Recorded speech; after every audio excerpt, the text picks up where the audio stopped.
ಕರ್ತನ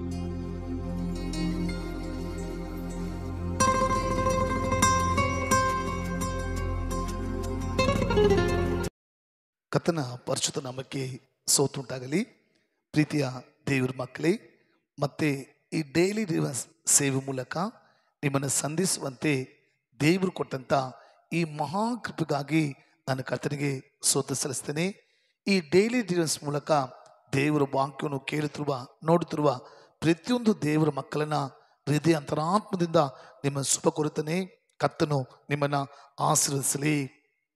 ಸರಿ ಮಕ್ಕಳೇ, ಇವತ್ತು ಕೂಡ ದೇವರ ಸತ್ಯವೇದದಿಂದ ಒಂದು ಬಿಡುಗಡೆ ದೇವರ ವಾಕ್ಯವನ್ನು ನಾವು ಓದಿ ಧ್ಯಾನಿಸಿ ನಿಮ್ಮ ಬಿಡುಗಡೆಗೋಸ್ಕರ ನಾನು ಪ್ರಾರ್ಥಿಸಲು ಆಸೆ ಪಡ್ತಿದ್ದೇನೆ. ಸತ್ಯವೇದದಲ್ಲಿ ಕೀರ್ತನೆಗಳು 23 ಒಂದನೇ ವಾಕ್ಯ, ಸ್ಯಾಮ್ಸ್ 23:1. ಕೀರ್ತನೆಗಳು 23 ಒಂದನೇ ವಾಕ್ಯದಲ್ಲಿ ದೇವರ ವಾಕ್ಯ ಈ ರೀತಿ ಬರೆಯಲ್ಪಟ್ಟಿದೆ: ಯೆಹೋವನು ನನಗೆ ಕುರುಬನು, ಕೊರತೆ ಪಡೆನೋ. ಆಮೆನ್. ಪ್ರೀತಿಯ ಸಹೋದರ, ಪ್ರೀತಿಯ ಸಹೋದರಿ, ಈ ದೇವರ ಬಿಡುಗಡೆ ವಾಕ್ಯವನ್ನ ಗಮನವಾಗಿ ಕೇಳ್ತಾ ಇದ್ದೀರಾ? ನಂಬಿಕೆಯಿಂದ ಭಯಭಕ್ತಿಯಿಂದ ಕೇಳ್ತಾ ಇದ್ದೀರಾ?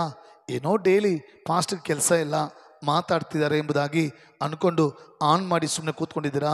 ಪ್ರೀತಿಯ ಸಹೋದರ, ಪ್ರೀತಿಯ ಸಹೋದರಿ, ಈ ದೇವರ ವಾಕ್ಯ ಅದು ಜೀವಳದಾಗಿದೆ.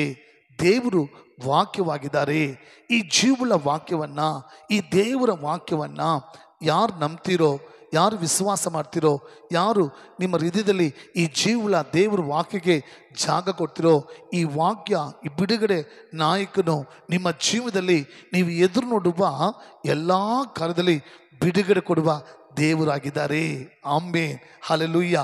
ನೋಡಿ, ಯೆಹೋವನು ನನಗೆ ಕುರುಬನು, ನಾನು ಕೊರತೆ ಪಡೆನೋ. ಆಮೆನ್. ಪ್ರೀತಿಯ ಸಹೋದರ, ಪ್ರೀತಿಯ ಸಹೋದರಿ, ಈ ಡೈಲಿ ಡಿಲಿವರೆನ್ಸ್ ಸೇವೆಯಲ್ಲಿ ದೇವರ ವಾಕ್ಯವನ್ನು ಕೇಳುತ್ತಿರುವ ಅಥವಾ ನೋಡುತ್ತಿರುವ ನೀವು ಯಾವುದೋ ಒಂದು ಕಾರ್ಯದಲ್ಲಿ ಕೊರತೆಯನ್ನು ಪಡ್ತಿರ್ಬೋದು, ಅಥವಾ ಕೆಲಸದಲ್ಲಿ ಕೊರತೆ, ಬಿಸ್ನೆಸ್ಸಲ್ಲಿ ಕೊರತೆ, ಆರೋಗ್ಯದಲ್ಲಿ ಕೊರತೆ, ಸಮಾಧಾನದ ಕೊರತೆ, ಅನೇಕ ಕೊರತೆನ ಅನುಭವಿಸ್ತಿರ್ಬೋದು.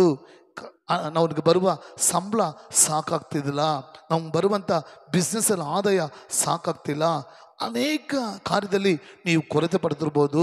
ಒಂದು ವೇಳೆ ನೀವು ಮಾಡುವ ಸೇವೆಯಲ್ಲಿ ಕೂಡ ಆತ್ಮಗಳಿಲ್ಲದೆ ಕೊರತೆ ಪಡ್ತಿರ್ಬೋದು.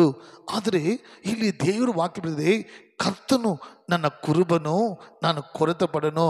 ಪ್ರೀತಿಯ ಸಹೋದರ, ಪ್ರೀತಿಯ ಸಹೋದರಿ, ಇವತ್ತು ಅನೇಕ ದೇವರ ಮಕ್ಕಳ ಜೀವನದಲ್ಲಿ ಕೊರತೆಗೆ ಕಾರಣ ಏನು? ಇವತ್ತು ಅನೇಕ ಜನರು ನಂಬಿಕೆ ತನ್ನ ಮೇಲೆ ಇದೆ, ತನ್ನ ಮೇಲೆ ನಂಬಿಕೆ ಇಟ್ಟು, ತನ್ನ ಜ್ಞಾನವನ್ನಿಟ್ಟು, ತನ್ನ ಬಲವನ್ನು ಇಟ್ಟು, ತನ್ನ ಪ್ರಯತ್ನದಿಂದ ಎಲ್ಲವನ್ನ ಮಾಡಿ ಮುಗಿಸ್ಬೇಕು, ಜೀವನದಲ್ಲಿ ಮುಂದೆ ಬರಬೇಕು. ಕೆಲಸ ಮಾಡುವಾಗ ಕೂಡ, ಬಿಸ್ನೆಸ್ ಮಾಡುವಾಗ ಕೂಡ, ಕುಟುಂಬ ಕಾರ್ಯದಲ್ಲಿ ಕೂಡ, ತನ್ನ ಸಭೆಯಲ್ಲಿ ಕೂಡ ಅನೇಕ ಕಾರ್ಯದಲ್ಲಿ ತನ್ನ ಶರೀರದ ಪ್ರಯತ್ನ ಮೂಲಕ ಹೋರಾಡ್ತಿದ್ದಾರೆ.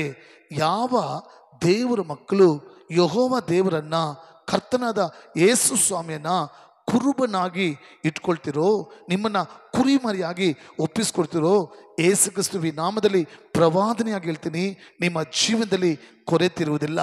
ಒಂದು ವೇಳೆ ಅನೇಕ ಕೊರತೆನ ನೀವು ಅನುಭವಿಸ್ತಿರ್ಬೋದು. ಇವತ್ತು ಯೇಸು ಸ್ವಾಮಿ ಆ ಕುರುಬನಿಗೆ ನಿಮ್ಮನ್ನ ಒಂದು ಕುರಿಮರಿಯಾಗಿ ಒಪ್ಪಿಸ್ಕೊಡುವಾಗ, ಆತನು ಮೇಯಿಸುವುದಕ್ಕೆ ನಿಮ್ಮನ್ನ ಆತನ ಕೈಯಲ್ಲಿ ಒಪ್ಪಿಸ್ಕೊಡುವಾಗ, ದೇವರು ನಿಮ್ಮನ್ನು ಅತಿಶಯವಾಗಿ, ಅದ್ಭುತವಾಗಿ, ಆಶೀರ್ವಾದವಾಗಿ, ತೃಪ್ತಿಕರವಾಗಿ ನಿಮ್ಮನ್ನು ನಡೆಸೋದು ನೋಡ್ತೀರಾ.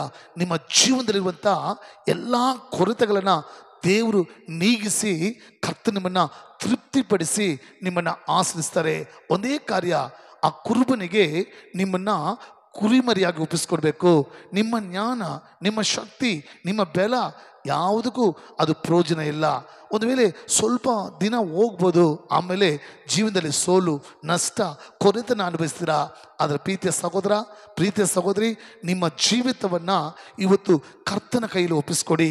ಆತನ ಕುರುಬನಾಗಿ ಇಟ್ಕೊಳ್ಳಿ, ನಿಮ್ಮನ್ನು ಕುರಿಮರಿಯಾಗಿ ಒಪ್ಪಿಸ್ಕೊಡಿ. ಕರ್ತನು ಕುರುಬನಾಗಿದ್ದು ನಿಮ್ಮ ಜೀವನದಲ್ಲಿ ಕೊರತೆ ನೀಗಿಸಿ ನಿಮ್ಮನ್ನು ಆಶೀರ್ವದಿಸುವನು. ಪ್ರಾರ್ಥಿಸೋಣವಾ? ಪ್ರೀತಿಯ ಪರಲೋಕ ತಂದೆಯೇ, ನಮ್ಮ ಕರ್ತನಾದ ಯೇಸುವೆ, ಈ ಡೈಲಿ ಡಿವೈನ್ ಸೇವೆ ಮೂಲಕ ಯಾರೆಲ್ಲ ವಾಕ್ಯವನ್ನು ಕೇಳಿ ನಿಮ್ಮನ್ನು ಕುರುಬನಾಗಿ ಅಂಗೀಕರಿಸಿ ಅವರನ್ನು ಕುರುಮರಿಯಾಗಿ ಒಪ್ಪಿಸ್ಕೊಡ್ತಿದ್ದಾರೋ ಅವರ ಜೀವದಲ್ಲಿರುವಂಥ ಎಲ್ಲ ಕೊರತೆಗಳನ್ನು ನೀಗಿಸಿ ಯೇಸು ಕ್ರಿಸ್ತುವಿನ ನಾಮದಲ್ಲಿ ಅವ್ರನ್ನ ತೃಪ್ತಿಪಡಿಸಪ್ಪ. ಅವ್ರ ಜೀವನದ ಕೊರತೆಗಳನ್ನು ನೀಗಿಸಿ ಆಶೀರ್ವದಿಸ ರಾಜ.